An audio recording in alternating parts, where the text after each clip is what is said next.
આજે શું ભણવાનું છે? સુરક્ષા વિશે ભણવાનું ને? તમે ઘરમાં હોય ત્યારે મમ્મી તમને કઈ કઈ વસ્તુ પાસે જવાની ના પાડે, કઈ વસ્તુ પાસે ધ્યાન રાખવાનું પડે?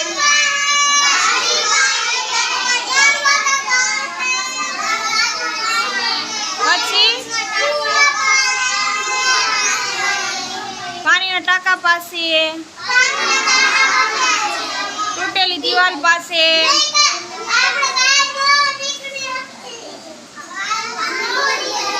વજનદાર વસ્તુ હોય એની પાસે પણ જવાનું ના પડે ને.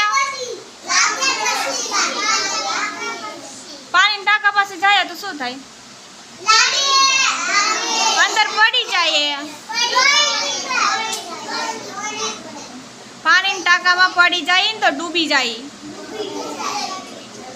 અને બારી પાસે ને દરવાજા પાસે જાય તો શું થાય? આપણો હાથ આવી જાય, આપણે વાગી જાય.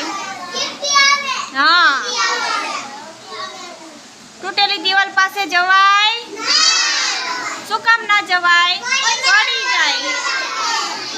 વજનદાર વસ્તુ પાસે જવાય? શું કામ ના જવાય? માથે પડે તો વાગે, એટલે જવાનું નહીં. સરસ, વેરી ગુડ.